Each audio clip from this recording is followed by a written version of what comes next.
effort and tenseness aren't really the musician's friend in metronome in your music technique. So you don't want, if you've got any possible source of this, we don't want to let that to have something that's going to introduce that if we can possibly avoid it. So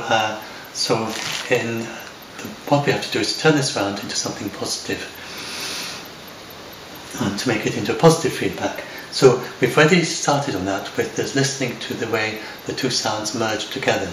So instead of listening to the click of the metronome as something you want to be able to hear, try and listen to the click and tap as a single sound. So that then becomes a positive thing that you're listening for. And then this playing before and behind.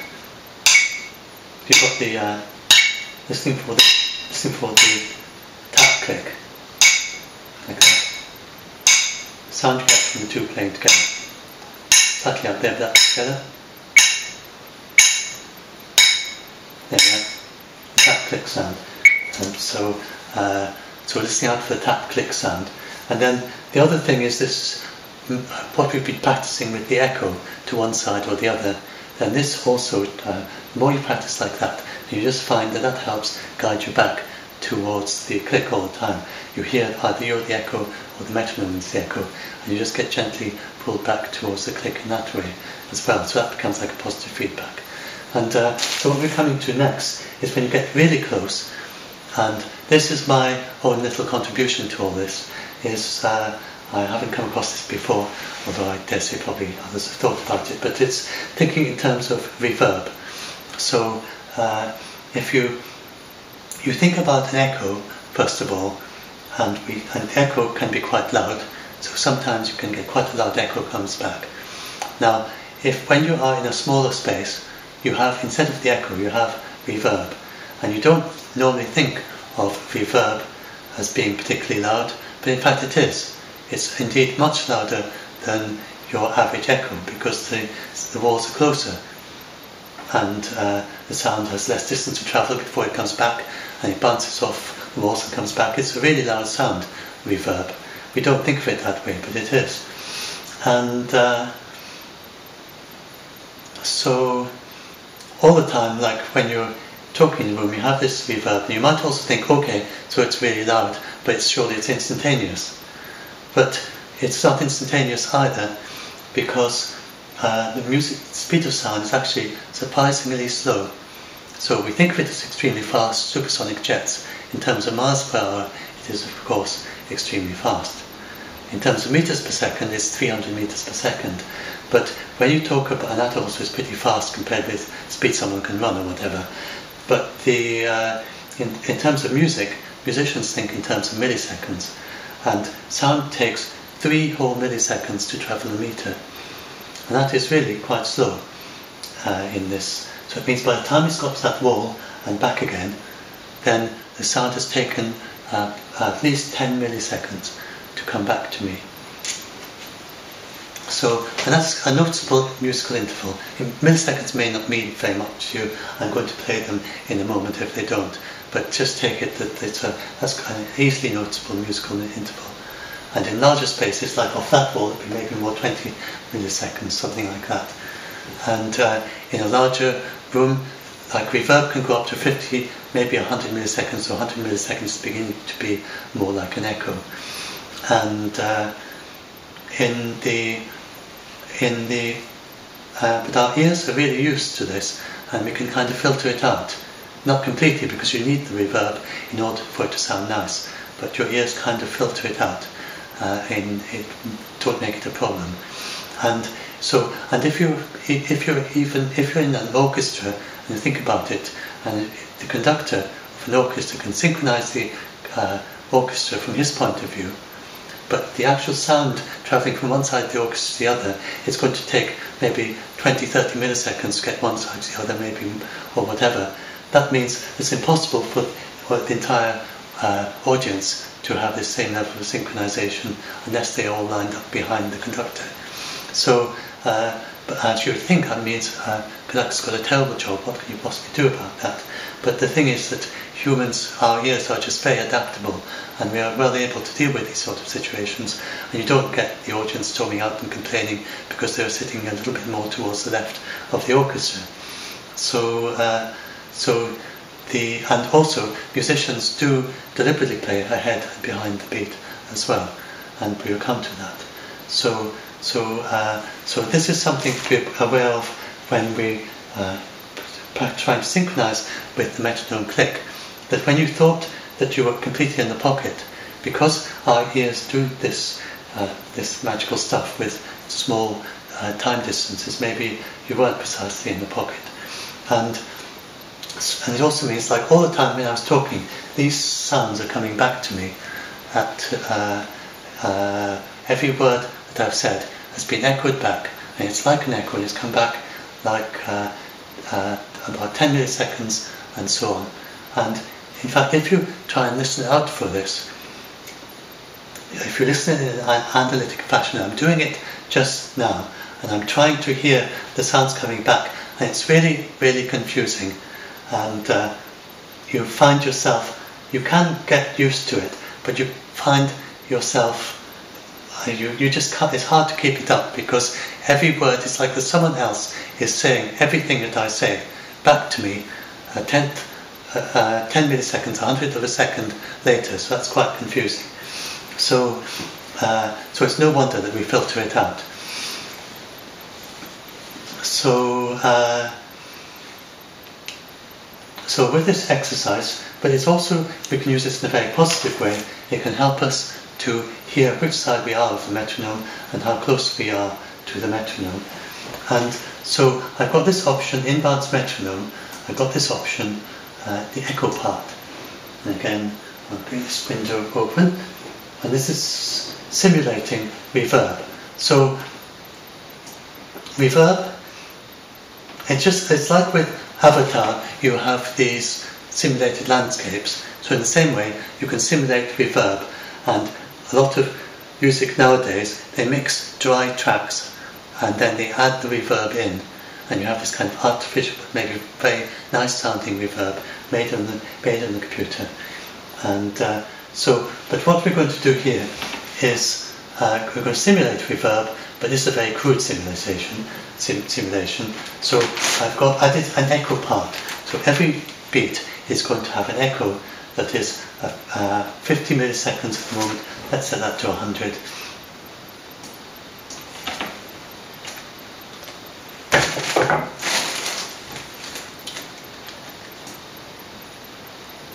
So we've got a 100 millisecond delay, and so now if I click the play button and set the playing,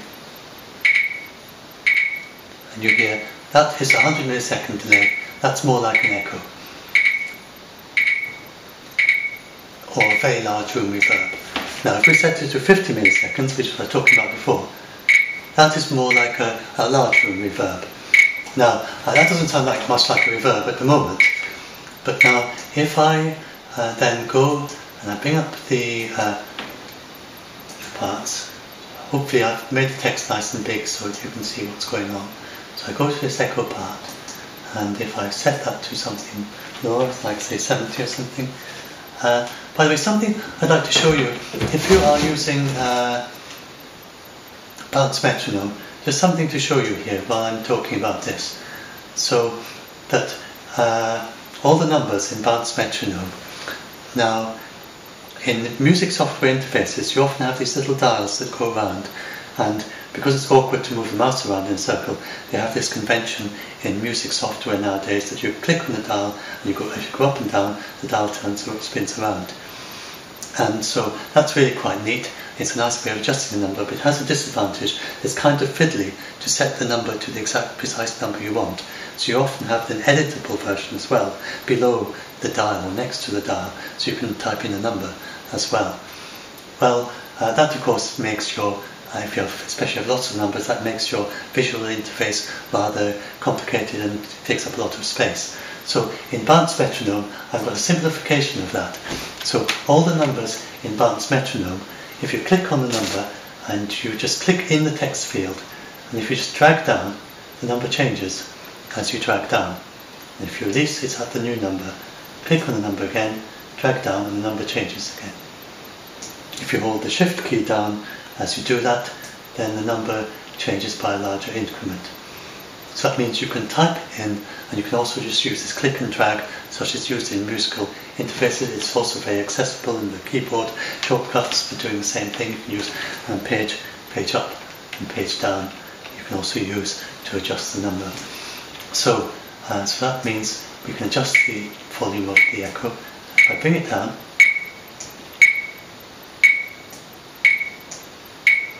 right from here now that sounds to the ear, that may sound quite a bit like it's just a single click going on. But to prove to you that there really is still that other sound, I just silence that part. There's the echo, right? I've got this part to let's switch that off as well. So there's the echo sound. And now if I play this one back again,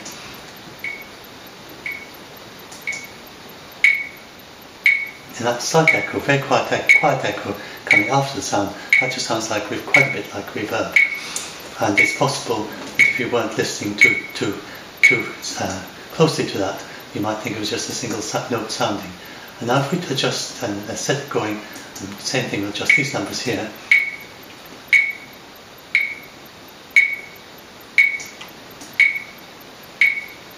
And this was like a small room reverb, and this is like the reverb of that wall, and that is the idea, that's what it sounds like.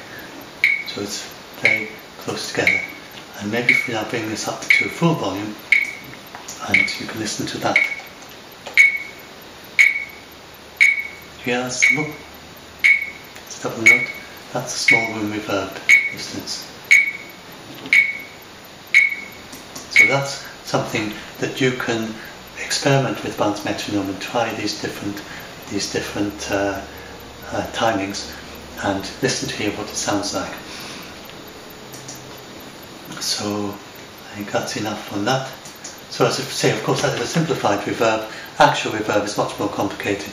It's just like when you're in a big room, then and sometimes when you echo and you hear one echo after another, and at the same time, as I'm speaking now, I can hear there's the main echo, and then the other ones, they sort of merge together to make like a kind of continuous after sound of the same words being said, but all overlapping, and you may hear a few distinct sounds that are from certain distances that actually you hear clearly. So reverb in a space like this, in a natural space, is really quite a complex thing. So this is very much a simplification of it, where you just got the first echo. So anyway, so as we bring that back to our metronome, so that's what we're going to be doing here, is that we want to play at the reverb distance away. So you pretend that you are the reverb. So first,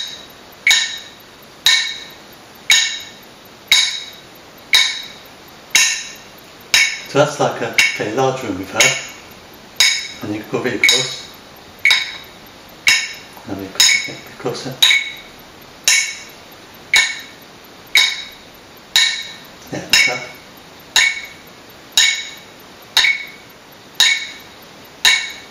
Yeah, that's it.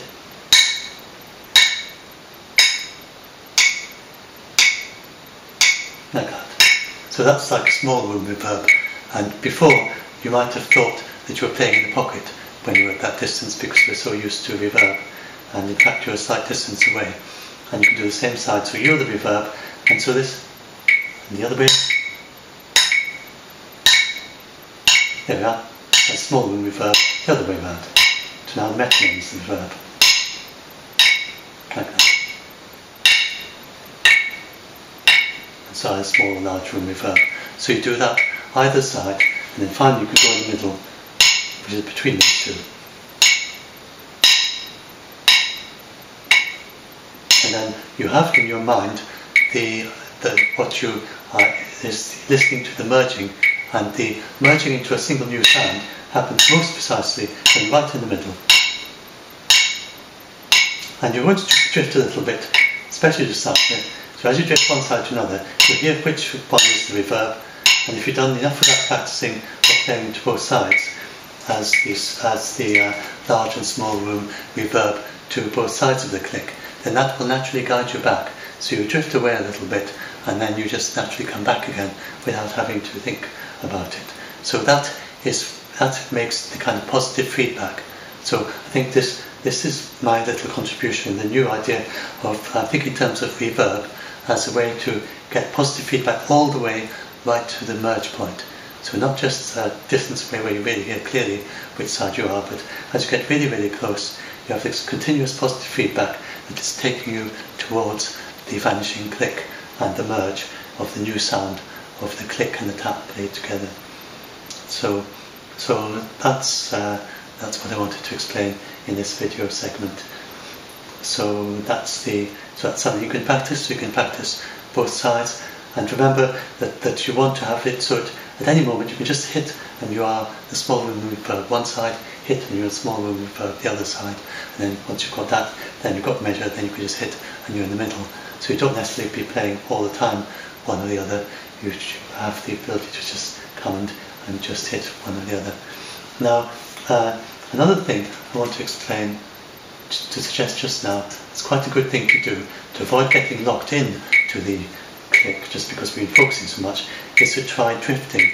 And this is rather a fun thing to do, very relaxing, but you might find it difficult to start with, is to play just slightly slower than you click, so you get so you're gradually drifting further and further away from the click. So like that. So I'm gradually drifting later and later in the beat.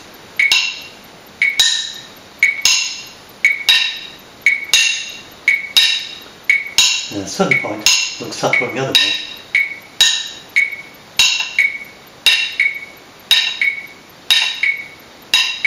And you start approaching it from the other side.